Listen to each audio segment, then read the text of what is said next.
Hi guys, my name is Paul Spooner. I'm a father of 8, a Catholic. I converted to Catholicism 6 years ago, this past Sunday, and I am making a response to the video that Matt Fradd made of his debate with Dennis Prager. The general takeaway that I have is that the distinction between focusing on the graduations of problematicness of pornography and masturbation and the drawing clean lines on what's acceptable and what's not acceptable seems to be the main point of differentiation. Dennis is much more interested in drawing the line at behavior and saying, as long as you're not actively committing adultery, then you're fine.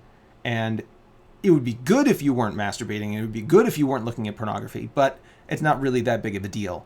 Whereas Matt seems to be drawing the line at the ideal and saying, no, if you're falling short in any way from the ideal, then that's a problem, and you should feel bad about it, right? You should feel bad about falling short of the ideal. And it was a very interesting debate to me because it highlighted the difference between the Jewish and the Christian mindset. And they say at the beginning, well, we'll go over some of this stuff, but I just wanted to get out like right in the front. I agree with both of them on I think they both have the same ranking of evil, right? They're both like, hey, this thing's worse than this. Yes, I agree. This thing's worse than this. Yes, I agree. They differ on where they draw the line of where you should feel bad about what you're doing. Matt has a very high standard, as one would expect from a Christian, right? And Dennis doesn't have a low standard, but he has a much lower standard. And I think it's still high compared to the standards of the world. But it's much lower than Matt's.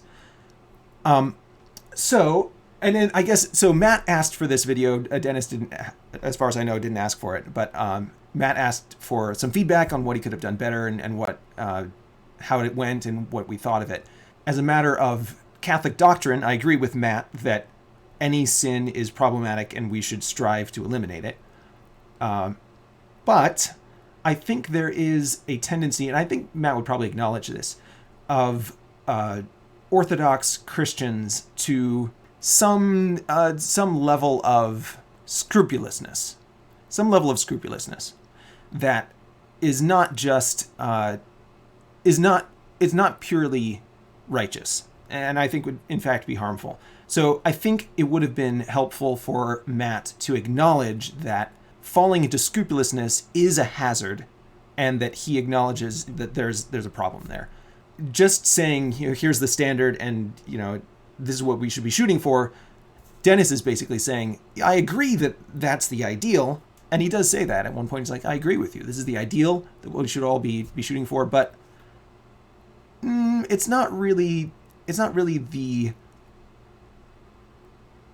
the standard that we can expect everyone to behave at or beat themselves up over, right? Dennis is basically saying people should be beating themselves up over looking at women's magazines, with women in lingerie or in bathing suits, or looking at pornography occasionally, as long as you're behaving properly toward your spouse, this kind of thing. And I think that the church also agrees with that. We have just passed through Divine Mercy Sunday, and the standard is still the standard, but God has mercy on us and acknowledges where we are weak and makes allowance for that. And so I think that being able to admit, yes, there is a possibility for weakness and grace in that would have been helpful. And I think Matt has a good motivation of being zealous for righteousness and not making a place for sin. But I think it has to be tempered with a level of acknowledging that scrupulosity is also a sinful attitude. Because the thing is that was interesting is like Dennis was saying, oh well, there's all these behaviors that we shouldn't do.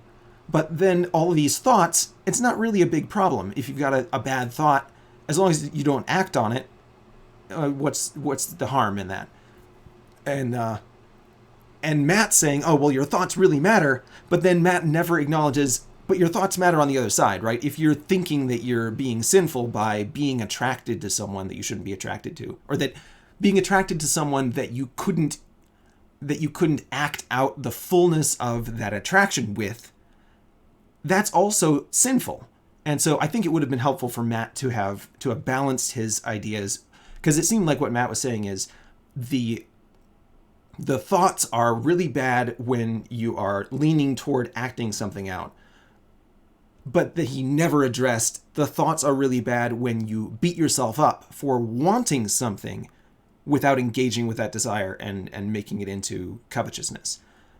So I think it could have been better on his side. For Dennis, he didn't ask for advice, but being able to admit earlier in the conversation that he had agreement with Matt on the ideal, while still differing on where the line for guilt, let's say, lay, would have been helpful, because a lot of the conversation was spent in hashing back and forth over, well, isn't this bad? And Dennis is like, it's not that bad. And then Matt's like, eventually he's like, but this is the ideal, right? And Dennis is like, okay, yeah, that's the ideal, but we don't really have to like beat people up over not attaining the ideal. So I think being able to admit to what the ideal was early in the conversation would have saved a lot of that kind of back and forth. So let's go through the video and look at some of the things that they said. Let's talk about the pornography thing. Right. Well, How did that go when you discussed it with Father Dave? Well, you'll have to ask the people there. I mean, I can only judge it from my perspective. I thought it went terrific. Judaism is very behavior-based. Christianity is more, it's not that it's not behavior-based, but it is equally, if not more, thought, inner self, right, heart-based. So this is, I think, that another issue that they talk about, where the distinction is really clear, because Christianity takes the principles of Christ took the principles of the Talmud and applied them to the whole person, not just the body. So, and this is a distinction that they differ on to some degree. There's this feeling in Judaism that as long as your body is in the right place, then you're fine. And maybe that was true at the time. Maybe that's all that they could attain to. Because don't forget, the Spirit of God descended on everyone at Pentecost. It wasn't the way we have it now. Isn't how it always was. So there is an aspect of dispensationalism in this debate, where Dennis is kind of coming from this pre-incarnate mindset, and maybe at the time there was nothing wrong with that, but I think obviously as a Catholic, I think that the way that we are now is different, because God has given us the ability to incorporate not only the body, right, but also the soul and also the spirit, and hopefully the soul. If after X number of years married, your husband still sees you as a sex object, you are both very lucky. I would say it depends what you mean by sex object. Yeah, so this is something else that they go back and forth on a lot. And so another point of, not correction, but perhaps improvement for Matt would be to be willing to accept the definitions of the other party. And if the definition doesn't allow him to speak about what it is that he cares to speak about, then ask, well, what would you call this then? And then use that term going forward. And it's a difficult thing to do, because we get attached to the particular expression of our ideas. But in a debate with someone, it's very helpful to disarm them by allowing them to choose their own terminology. And so here, Dennis is basically saying that that he uses object and objectification, and he says later, I think, that objectification gets a bad rap. He uses the term in the sense, if I'm understanding correctly, of understanding another person as a body in addition to anything else that they might be. The utility that they can give to you is part of the understanding of the other person. And I think Matt is using it in the sense that the utility that the other person can give to you is the entirety of the experience. And so they differ on that in the way that they're using the term objectification. And it comes back several times where they're like, well, but that's objectifying. It's like, well, but that's objectifying isn't wrong. And so they go back and forth over this differentiation in terms as opposed to a real misunderstanding. So I think that would have been helpful to allow for Matt to allow his guest to define his own terms and then use those terms going forward in the debate. And as I said, it's difficult to do, but the ideal, right? The ideal is that you could pull it off. That in one aspect, I'm okay looking at breasts, let's say, Sistine Chapel, but in another sense, if I'm looking at a lingerie catalog with the intention of lusting, that wouldn't be okay. What if I'm looking at the lingerie catalog with the intention of getting my wife lingerie? All right. So they go back and forth over this a bit too. And Matt is again drawing the distinction between the purely physical and the incorporation of the whole person. And Dennis is drawing attention to the purely physical, or the act, right? The acting out of what it is that you're trying to do. What it is that it results in, the action that it results in. So again, I think that that's just a pre-incarnate versus post-incarnate understanding having a disagreement, because they're dealing with different worlds essentially. And Dennis has in the Exodus series been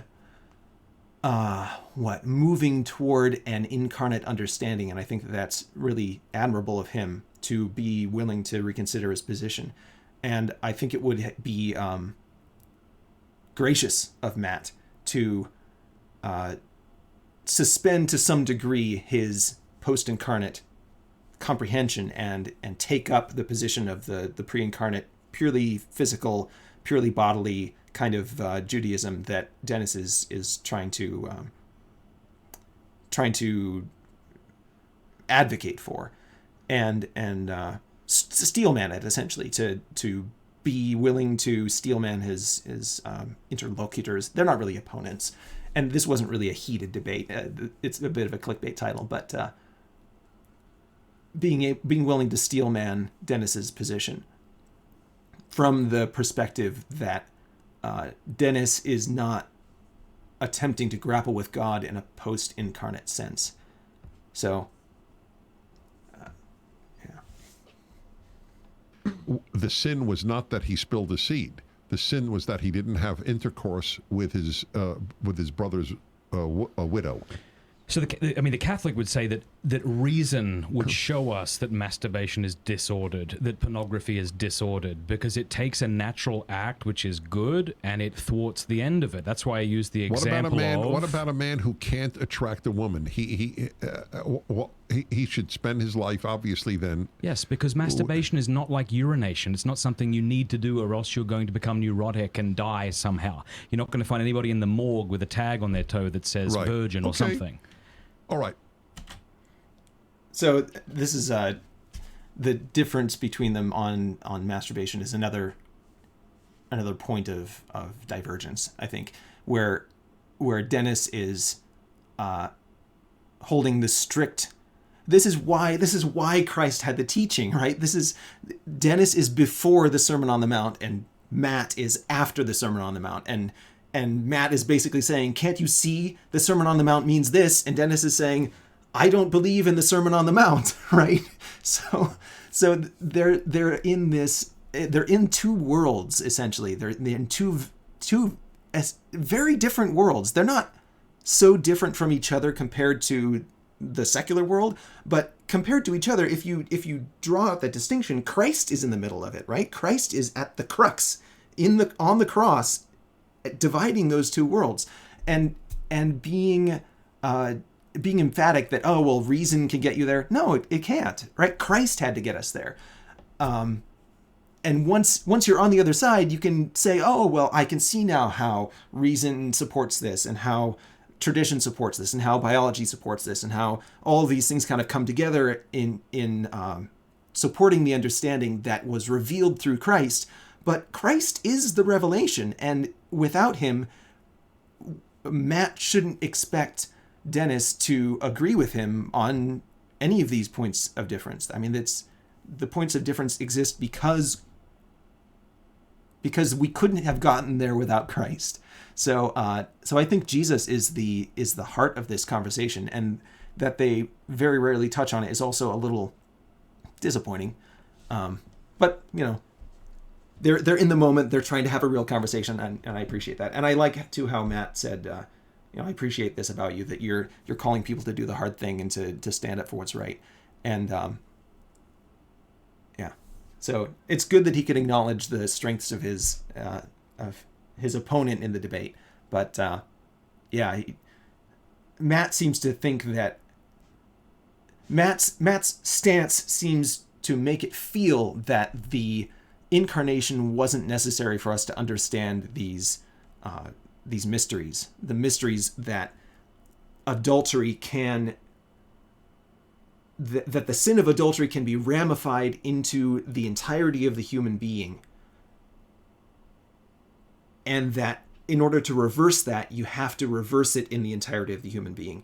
And it's like, well, like Christ is the ramification. Christ's incarnation is that ramification of the principle. So without it, how would you expect someone to be able to do that? Anyway. But it sounds like what you're saying is, well, but the man who never has a woman, surely he should masturbate, or else what? And I'm saying he's not going to die. He's not going to die. Right. And I think the man should have mastery over that passion and use it appropriately. That's what I would say. Okay. Ideally, I agree with you. So By the way, that's important that I said that. Okay, I say do. it again. Ideally. Yeah. But as I said, like in the case of marriages, I want them to love each other. And by the way, this is not utterly germane to our debate here, but having spoken to so many couples for so many years, I have a phrase which is related to this, but not exactly this, but related. You should make love outside the bedroom and have sex inside the bedroom. So Dennis's point there at the beginning of that clip was ideally, right? Ideally, you're not looking at pornography. Ideally, you're not masturbating. Ideally, you're keeping your mind pure of these desires. You're opposing them when they make themselves manifest in your mind, and ideally all of these things, right? And like Dennis says, it's important that I agree with you there, and I think Matt could have been much more gracious in accepting that concession, because that's basically the whole conversation up to this point has been Matt saying, well, but ideally, right, as a Christian, right, ideally, Christ being the ideal, ideally we could attain to this. And Dennis saying, well, but what about all these other circumstances? And finally, Dennis comes to the point where he's like, okay, yeah, ideally we would be able to do that. And Matt just kind of like moves on to the next thing. He's like, no, Matt, you could have accepted that graciously and then allowed him to make his further points that he wanted to detail. And here he goes into, it's important that you are loving your spouse outside of the purely physical act. So he's basically saying, okay, if you're going to consider thoughts, you should consider all the thoughts. And if you're going to consider intentions, should consider all the intentions and not just the ones that strictly fail to meet the ideal. And I think that's true. And again, I think that Matt could have been more considerate in acknowledging that even though he thinks that the sins of intention, the sins of thought are problematic, that he also thinks that sins of scrupulousness are problematic, and that that he holds both of those in tension. And it's not just, you know, the sins of intention and like lust pulling at you all the time, and you have to get as far away from that as possible. It's like, hey, it's possible to fall off that on the other side too. So, yeah. Well, thanks for joining me for this. It was a really good show, and I welcome you to watch the whole thing. It's 48 minutes long, and if you can subscribe to Matt on Locals and watch the whole conversation there, that would also be good, because they say a lot of their stuff that's behind the paywall that you can't see on YouTube. So it's not that expensive. It's like $10 a month, I think, and yeah, I'm a subscriber there, and I think it's good value. Anyway, thanks for joining me, and have a good day. God bless.